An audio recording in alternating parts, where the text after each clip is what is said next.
Bonsoir à toutes et à tous, puisqu'il y a des alibis dans la salle. Merci à vous, cher monsieur. J'espère que d'autres viendront.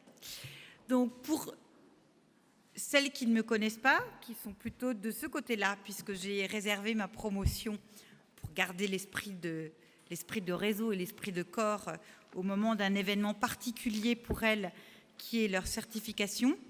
Je suis Viviane de Beaufort, donc professeure de droit depuis 18 ans à l'ESSEC en droit européen. Rien à voir, me direz-vous, avec les questions que nous abordons aujourd'hui? Eh bien non, parce que comme de nombreuses autres femmes de ma génération, j'ai fait des études, je souhaitais faire carrière, j'ai fait un certain nombre de choix, parfois des sacrifices, parce que ce n'était pas toujours évident. Et je n'ai réalisé qu'il y avait peut-être des questions à se poser sur le fait que j'étais une femme, il y a 10 ans, au moment du premier Women's Forum. Et là, Margaret Millan, qui est dans la salle, merci Margaret de t'être jointe à nous, lors d'une conversation dans un café, m'a mis au défi de faire quelque chose à ma mesure pour la cause de la mixité et des femmes. Et comme je suis un professeur-chercheur, je me suis lancée dans des travaux, à l'époque, sur l'entrepreneuriat au féminin, à échelle européenne, parce que mon environnement, c'est l'Europe. Et j'ai identifié que malgré des cultures entrepreneuriales différentes et des environnements réglementaires différents, un certain nombre de chiffres récurrents se répétaient de l'Allemagne à la Suède, en passant par le Royaume-Uni et évidemment la France ou les pays latins. C'est que les femmes avaient des raisons particulières d'entreprendre, mais qu'elles transformaient peu ou pas, ou mal, l'essai. Cherchez l'erreur 10 ans après, la dynamique entrepreneuriale existe. On est à un chiffre fanfaron de 30% en France. C'est pas si mal, me direz-vous, comparé à d'autres pays. C'est pas si bien par rapport au potentiel. Et surtout, et vous allez voir le lien avec le thème de ce soir, ce sont souvent des projets petits. Ma petite histoire, ma petite entreprise. Les femmes manquent-elles d'ambition? Certainement pas. Mais, et c'est un sujet qui sera abordé par Brigitte Grésy tout à l'heure, le monde est fait de telle manière, le modèle est si masculin, nous sommes encore si minoritaires que nous partons avec le complexe de l'imposteur. Ça se répète dans les conseils d'administration, ça se répète dans les COMEX, dans les CODIR, ça se répète de manière systématique, même quand on est professeur et qu'on a 18 ans d'expérience. Versus, pour faire mon intervention ce matin, j'ai passé mon dimanche à réviser. Réviser quoi? Réviser quoi alors que je baigne dans ces questions? Eh bien oui, mais voilà, les travailleuses. Cela dit, c'est aussi bien d'être travailleur, d'être travailleuse, parce qu'au moins, on peut se rassurer sur les compétences. Et j'espère que ces compétences, vous les avez travaillées, chacune à votre mesure, pendant ce programme. Sachant que le programme est un programme unique en son genre en France, en ce sens qu'il ose adresser la double dimension des compétences qui, jusqu'à nouvel ordre, n'ont pas de genre, sinon ça se saurait. C'est vrai pour l'entrepreneuriat, c'est vrai pour le droit, c'est vrai pour les finances, c'est vrai pour la communication, c'est vrai pour l'analyse des risques. Et puis, des sujets, je ne vais pas dire des problèmes, parce que je ne pense pas que quand on les adresse et qu'on ose les poser sur la table comme des petits cailloux et puis les dépasser, ce sont des problèmes, mais des questions particulières, et je vais utiliser le mot anglo-saxon parce que l'expression française en ce moment, la manière dont elle est utilisée politiquement me dérange, une approche gender, le gender approach, le law and gender, ce sont des courants de recherche et de pensée absolument évidents dans les universités anglo-saxonnes et les business schools, qui sont encore un peu difficiles à adresser en France. Donc moi, je revendique le fait que j'ai osé. J'ai osé parce que je pensais que les femmes qui revendiquaient une ambition, revendiquaient de faire carrière, revendiquait de donner du sens, revendiquait de faire bouger les lignes du système et de se mobiliser, devait être aidé, devait être accompagné, devait apprendre à jouer collectif. Et j'espère que pour le coup, la dynamique a pris et que vous resterez toujours une promotion avec un esprit de promo qui rejoint les 80 précédentes. Anne et Martine sont là pour vous accueillir tout à l'heure et diront un petit mot donc de l'association des alumni. Donc j'ai osé les programmes dédiés aux femmes. Élucubration, mais l'ESSEC me laisse faire. L'ESSEC a une grande qualité, c'est une culture intrapreneuriale. Elle laisse les professeurs qui ont des idées bizarres faire tant qu'on travaille. Et puis maintenant, le temps a passé. Ces questions, sans être réglées, sont sur la table, on peut le dire, sont adressées dans les entreprises. Les réseaux féminins sont montés en puissance. Les réseaux mixtes se posent des questions. Les dirigeants adressent ces questions, soit du fait des lois, comme la loi sur les quotas, soit du fait des impératifs de RSE, soit tout simplement parce qu'ils sont un peu finaux et qu'ils ont réalisé que ça pouvait être intéressant en termes d'efficacité, de talent et de compétences d'avoir de la diversité. Et là, je parle de la diversité de genre, mais aussi de la diversité de profils, de culture, de formation. Donc, allez, on va faire un peu d'autoproclamation. De quoi parlait-on ce matin ? Ce programme, je le revendique, est devenu un must. J'en suis très fière, je continue à le porter, je continue grâce à vous à l'améliorer avec l'échange de cet après-midi. Et pour l'ouverture et pour la clôture, où vous serez particulièrement honorés, eh bien, j'essaie d'inviter des personnes emblématiques qui peuvent partager avec vous leur expérience, leurs études, leurs travaux, leur notoriété aussi. J'ai fait très fort pour votre promotion. J'en étais très fière quand je vous l'ai annoncé et je suis très honorée d'accueillir parmi nous Nicole Notat. Doit-on la présenter ?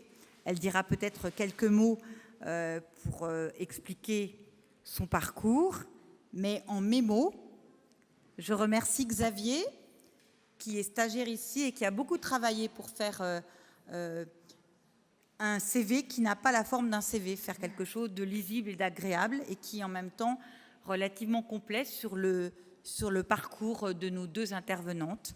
Il a fait l'exercice tout seul et je trouve qu'il s'en est bien sorti, que c'est un... Voilà, vous garderez ça en souvenir aussi, c'est un joli moment. Donc Nicole Notat, on se croise en différents endroits, prix de l'AG, et parce qu'elle a été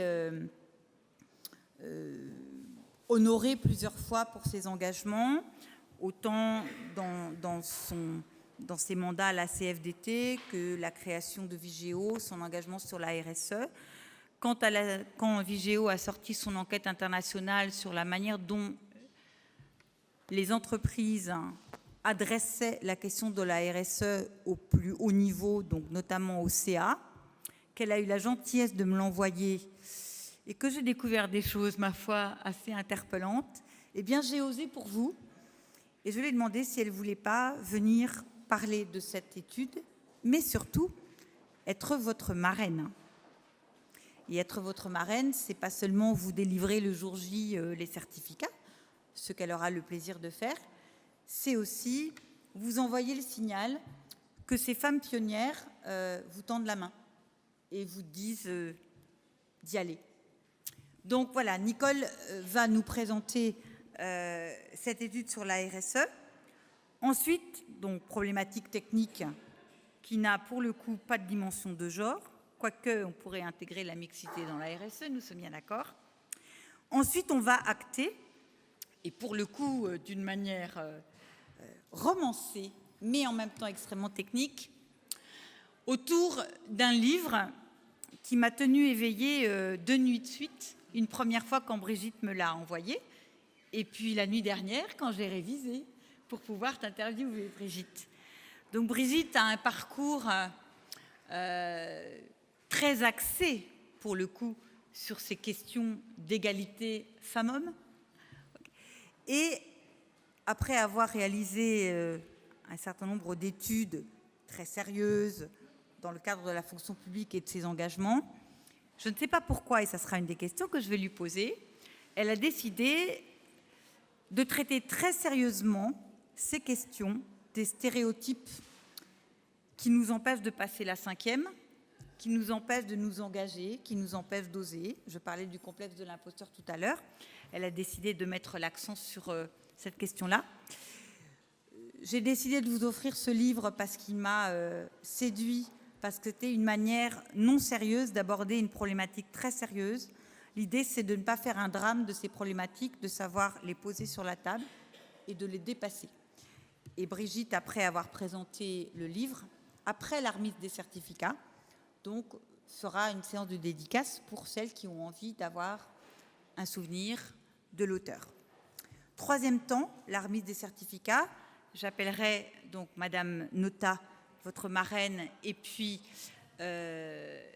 la représentante de l'association des alumni, le Cercle Équilibre et Gouvernance, pour envoyer le signal de solidarité, et ce seront elles qui remettront les certificats.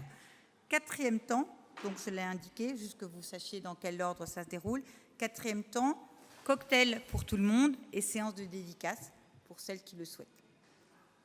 Ça va ? Ça va. Voilà. Donc, voilà. Ça, c'est juste inutile de les citer. C'est juste pour vous dire qu'on a besoin maintenant d'une page, et ça sera peut-être de 2 pages pour la prochaine promotion, tellement les réseaux d'associations professionnelles, soit en gouvernance, soit les réseaux féminins, nous rejoignent dans la dynamique. Les fonds d'investissement responsables, les associations des femmes ingénieurs, etc. Voilà, nous sommes maintenant portés par une dynamique collective importante qui permet de faire appel au réseau pour les formations, pour les conférences, pour l'après-woman surtout. Voilà.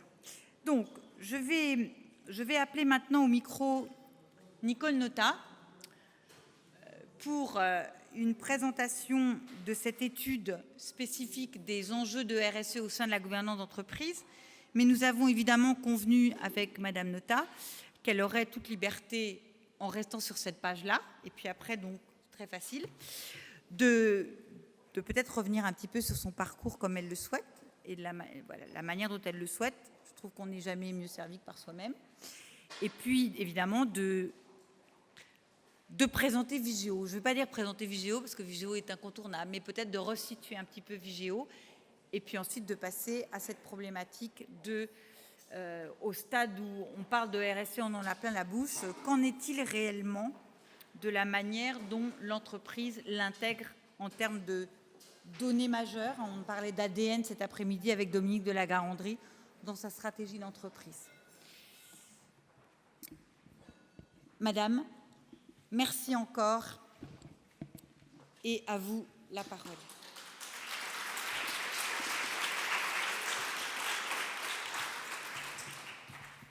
Bonsoir. Je vais commencer d'abord par vous dire que vous avez beaucoup de chance, non pas que je sois votre marraine, mais que vous ayez pu bénéficier de toute la conviction, l'énergie, la compétence de Viviane dans tout ce qu'elle a pu vous apporter, mais j'imagine aussi vous permettre de vous donner envie et de vous éclairer dans beaucoup de directions pour ce que vous avez envie de faire après avoir fait ce que vous avez fait avec elle. Ensuite, plaisir aussi, j'ai toujours un certain plaisir à me retrouver dans des cercles féminins. J'ai eu certains parcours de ma vie qui faisaient que j'étais plus souvent dans des parcours, dans des enceintes masculines que féminines. Ça aussi, c'est le signe que effectivement les choses changent et bougent.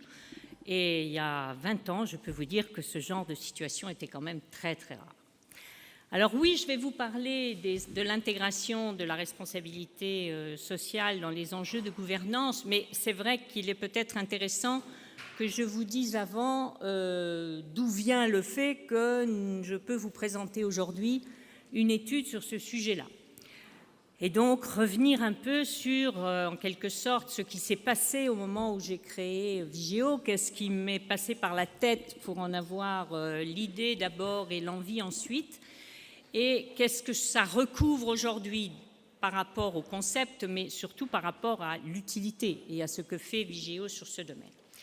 Donc à l'époque, on remonte au début des années 2000, et au début des années 2000, nous sommes en pleine mondialisation triomphante, où la finance a complètement droit de cité, les multinationales ont le monde comme terrain de jeu, rien ne fait obstacle à leur développement et à leur croissance, c'est une bonne chose. Mais dans le même temps, surviennent une mise en lumière aussi de plus en plus pointue des défis que rencontre la planète. Je vais vous les énumérer simplement, les défis changement climatique, les défis sur la biodiversité, les inégalités de développement, les conditions dans lesquelles des entreprises, on va dire, pratiquent peut-être un peu de dumping social entre les différents pays où elles s'installent. Bref, tout ça commence à faire son entrée d'abord dans des cercles d'institutions internationales, mais aussi au niveau de l'opinion publique. Et je m'aperçois, dans les dernières années de ma responsabilité à la CFDT, que les entreprises commencent à être interpellées, commencent à avoir des controverses, commencent à avoir quelques soucis de réputation, parce qu'on veut savoir comment elles se comportent au regard des défis de la planète. C'est un peu l'idée. Certes, il n'y a pas de code du travail international, certes, vous n'avez pas d'arbitre qui siffle la partie quand vous êtes sur un terrain de jeu, vous êtes tout puissant, vous pouvez, sans avoir un risque de penalty, mettre quelqu'un à terre, mais en même temps, il y a quand même quelques retours de bâton et votre réputation peut rapidement être en cause s'il y a une grosse crise, si vous êtes l'objet de quelque chose qui choque l'opinion publique. On a à l'époque Enron, on a l'Erika qui est pas loin, on a des sujets comme ça qui commencent à faire tilt. Et je me dis à ce moment-là que c'est le début d'une interrogation profonde sur le rôle et la fonction de l'entreprise. C'est-à-dire que l'entreprise qui s'est habituée et qui nous a habitués à penser qu'elle était là pour prioritairement faire du profit, cela n'est pas en cause, oui, il faut faire du profit, qu'elle devait rémunérer ses actionnaires, oui, cela n'est pas en cause, elle doit rémunérer ses actionnaires. Toute la question est à quelle vitesse et à quel niveau va-t-elle rémunérer ses actionnaires? Et toute la question est également le profit que je fais, qui va-t-il servir? Et donc, du coup, on revient à la question, l'entreprise, elle sert également qui? Et donc, d'une logique qui est très orientée sur l'entreprise et l'actionnaire, la responsabilité sociale, c'est finalement la corde de rappel qui va rappeler à l'entreprise qu'il n'y a pas que les actionnaires comme partie prenante de l'entreprise. Et que même si on apprend aux dirigeants qu'ils doivent s'aligner sur l'intérêt des actionnaires, on parle de l'alignement, y compris dans la manière dont on construit les bonus, par exemple, eh bien, il va peut-être prendre conscience qu'il y a d'autres parties prenantes. On va parler de l'écosystème de l'entreprise. Une entreprise, elle a des salariés sans lesquels sa performance peut peut-être être mise en cause. Elle a des clients, ceux-là, on les identifie. En général, on y est attentif. Elle a des fournisseurs, elle a des sous-traitants. Selon son activité, elle peut avoir des impacts sur son environnement naturel, l'eau, l'air, le sol.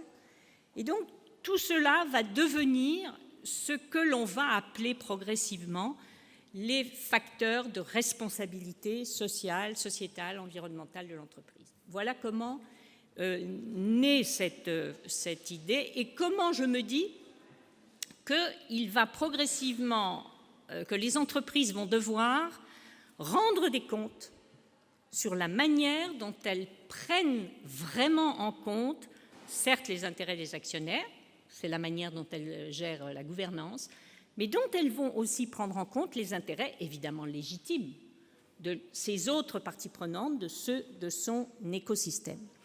Et à ce moment-là, l'idée que l'entreprise ne pourra pas dire toute seule « je suis la plus belle et la meilleure, regardez ce que je fais, j'ai de très bonnes pratiques, j'ai de très bons indicateurs », mais qu'il faudra un tiers externe, une tierce partie, pour authentifier la réalité de l'engagement de l'entreprise, fait naître chez moi l'idée de la création de Vigéo. C'est comme ça que Vigéo naît en 2002. Encore quelques précautions sur ma vision, et qui est devenue la vision de Vigéo, bien sûr, sur la manière dont nous devions concevoir cette responsabilité sociale et la mesurer. Il y a des implicites. Il vaut mieux que les implicites deviennent explicites quand on prétend mesurer quelque chose qui va avoir des répercussions sur l'entreprise.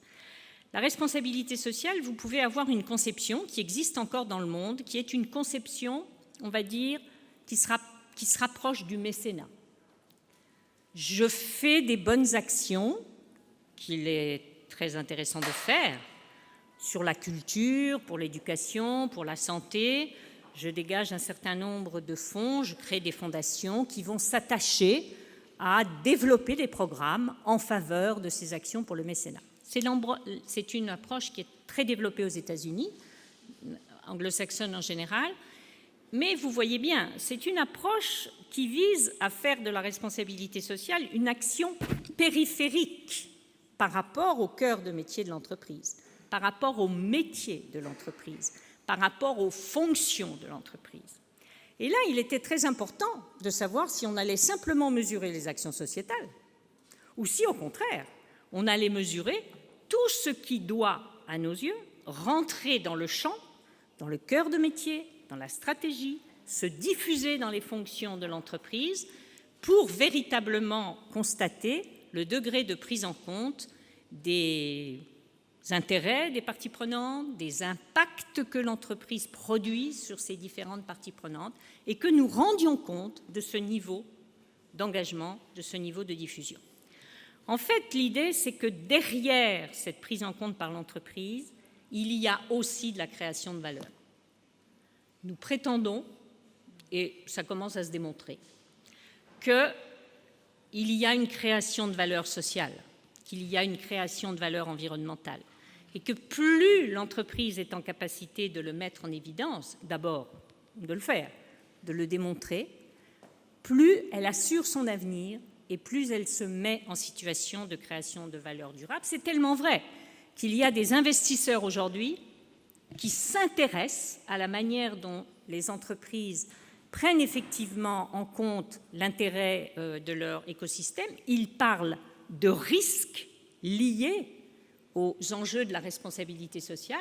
Et comme tout investisseur qu'ils sont, ils sont attentifs à connaître, maîtriser ces risques de manière à sécuriser au mieux leur placement dans le moyen et long terme, car c'est un concept qui s'accommode mal du court terme, mais très bien du long terme en termes de création de valeur et de performance. Donc voilà un peu pour vous situer la vision et ce que signifie à nos yeux la responsabilité sociale et ce que nous allons mesurer.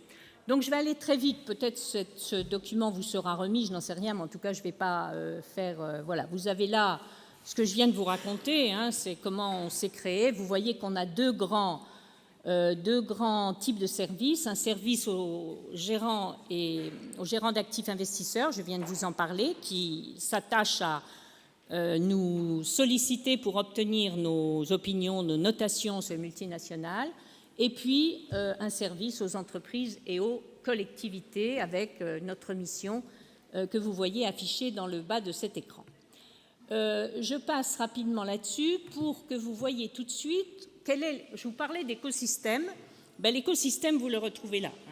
Vous retrouvez dans les ressources humaines la partie prenante salariée. Vous retrouvez dans environnement la partie prenante naturelle, l'eau, l'air, le sol, le changement climatique, etc. Vous voyez dans comportement sur les marchés, qu'est-ce qu'on met derrière ça? Les clients, les sous-traitants, les fournisseurs.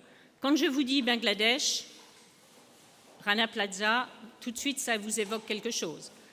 Les grandes marques qui se fournissent au Rana Plaza ont pris en boomerang ce qui s'est passé au Rana Plaza, c'est-à-dire que les conditions tout simplement de sécurité des installations, je ne parle pas de conditions de travail, même pas, les conditions de sécurité d'installation n'étaient à ce point pas leur préoccupation quand ils passaient les contrats qu'est arrivé ce qui est arrivé. Ça s'analyse dans comportement sur les marchés. La prévention de la corruption, la transparence dans les pratiques de lobbying, ça s'analyse dans le comportement sur les marchés. Les droits humains, on peut l'accrocher avec les ressources humaines, mais c'est plus directement la manière dont, quel que soit le lieu où on agit dans le monde, on respecte les droits fondamentaux des salariés, que ce soit même dans les pays où il n'y a pas de loi qui décide, par exemple, des modes de rémunération, d'une protection sociale, etc. Et l'engagement sociétal, on retrouve là ce dont je vous parlais sur le mécénat, mais même au-delà. Est-ce que sur les territoires, une entreprise va participer d'un développement économique local? Et puis la gouvernance, c'est de celle-là dont on va parler maintenant. Et donc la gouvernance, je ne vais pas vous faire l'affront de vous dire de quoi il s'agit, puisque vous le savez, c'est classique de rappeler ici qu'est-ce qui incombe à un conseil d'administration. Par contre, ce qui va nous intéresser, c'est de voir ce que peut vouloir dire dans l'exercice traditionnel d'un conseil d'administration, sur quoi notre attention va être portée pour vérifier que le conseil d'administration est lui aussi impliqué et lui aussi sollicité sur les orientations à donner à l'entreprise, sur le contrôle à exercer, sur la manière dont l'entreprise prend en compte ces enjeux de responsabilité sociale, sociétale et environnementale. Donc là, c'est des indicateurs un peu génériques, mais vous voyez bien que le simple fait de savoir ou de questionner une entreprise sur est-ce que le conseil d'administration a eu une fois à son ordre du jour une question qui se rapporte à un sujet de responsabilité sociale. C'était finalement une information. Ensuite, on peut aller être un peu plus fin, se dire combien de fois sur quoi. Est-ce que c'est tout simplement, classiquement, le fait que les entreprises devant faire des rapports de développement durable, comme le conseil d'administration est concerné par le rapport d'activité de l'entreprise, par le rapport de gestion, dans la foulée, on lui présente le rapport de développement durable. Pour certains, ça peut être le sujet qui fait dire que c'est le premier signe d'intégration dans le conseil d'administration du sujet responsabilité. Donc vous verrez tout à l'heure, quand je vais vous rendre compte des résultats, vous mesurerez le degré réel ou l'intensité de l'implication du conseil. Il y a d'autres maintenant, parce que les pratiques évoluent, heureusement, et on assiste maintenant aussi à des questions du type est-ce que les risques finalement qui sont liés dans un secteur donné à la responsabilité sociale ou environnementale, est-ce que le conseil d'administration est saisi de ça?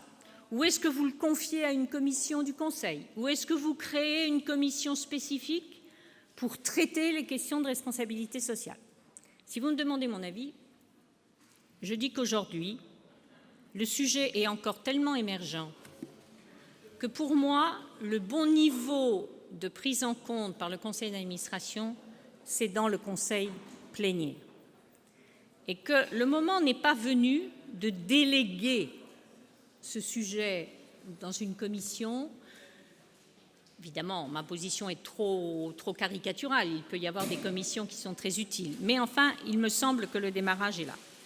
Et alors, la cerise sur le gâteau de ce qui va permettre de se dire « Ah, j'ai là une entreprise qui effectivement intègre des facteurs de responsabilité sociale dans ses métiers, dans ses fonctions, fonctions RH, fonctions marketing, fonctions financières, fonctions de business unit, etc. », c'est quand la rémunération des dirigeants ou la rémunération des directions de filiales, de business unit intègre des critères qui sont liés à des objectifs de responsabilité sociale. Le jour où il y a ça, à la limite, on n'a plus besoin de regarder ce qu'on dit à côté du domaine gouvernance.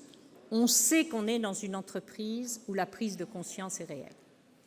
Alors maintenant que je vous ai dit ça, on va avancer sur les résultats.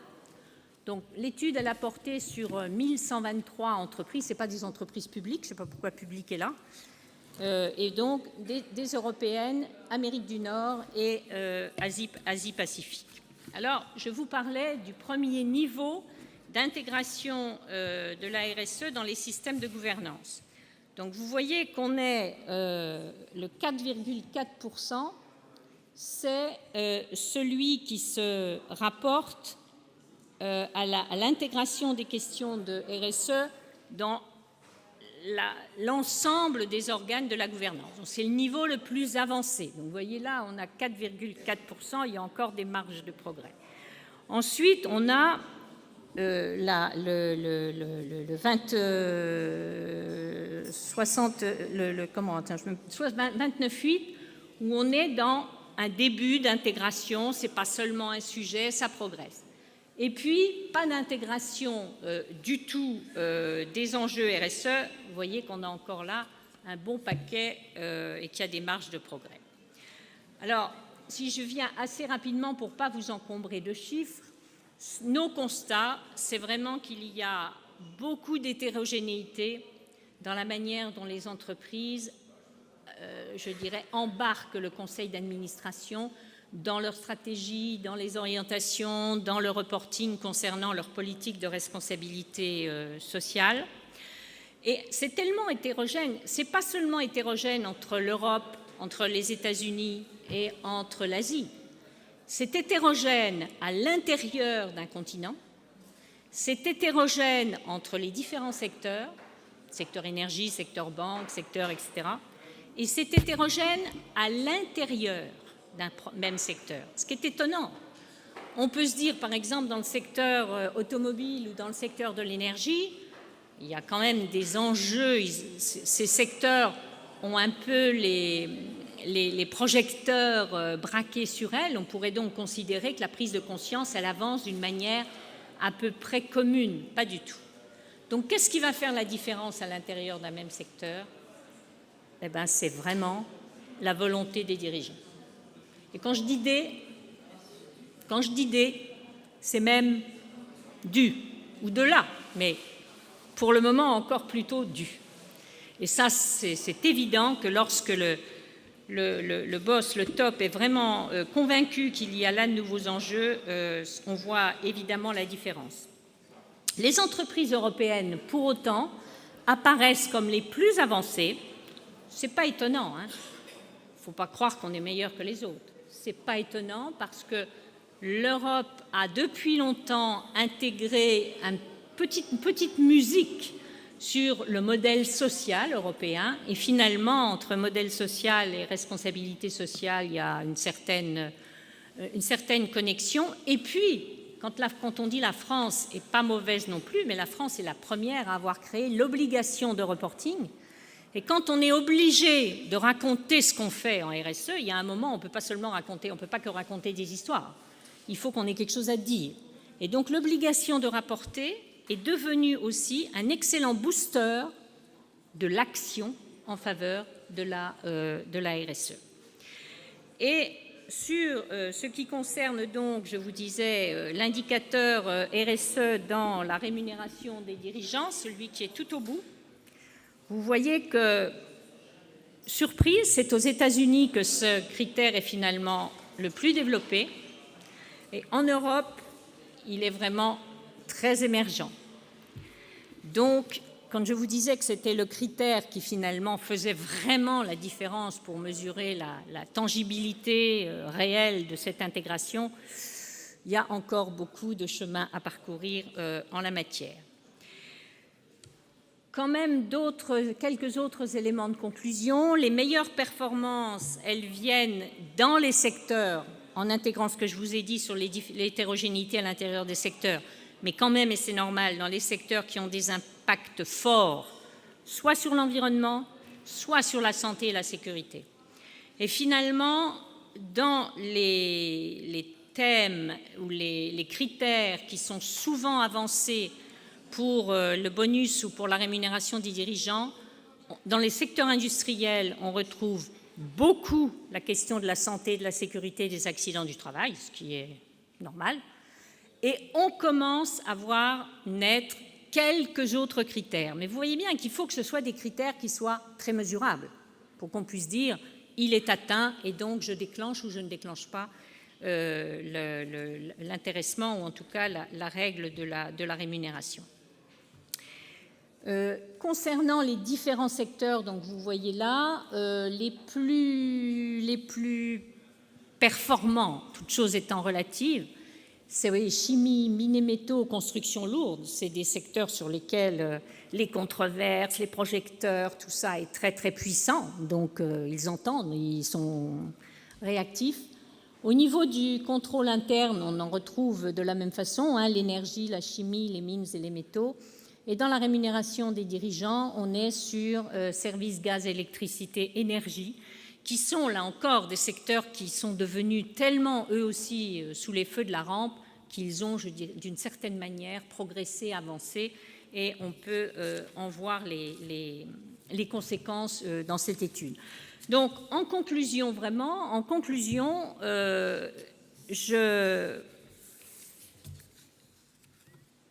cette étude peut être décourageante, on peut la voir par ce côté-là. Pour ma part, elle ne l'est pas vraiment, parce que je pense qu'à la fois, quand ça rentre dans le conseil d'administration, ça veut dire que l'entreprise a déjà fait un grand bout de chemin dans sa capacité à nommer ses responsabilités, à les définir, à les mettre en politique, à les mettre en plan d'action, en les mettant en opération.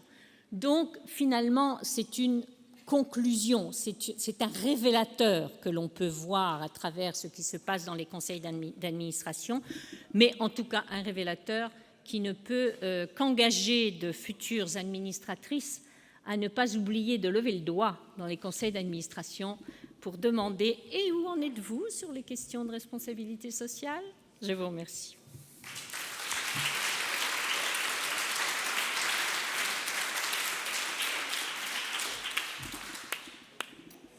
Merci pour cette présentation. En effet, nous recevions cet après-midi pour un témoignage a priori centré sur la question de l'éthique au conseil d'administration, maître Dominique de la Garandrie, et on n'a pas pu tout ensemble éviter de la faire s'égarer sur sa question chérie depuis des années, à l'époque où le mot RSE était à peine prononcé et qu'on se demandait ce que c'était que ce schmilblick.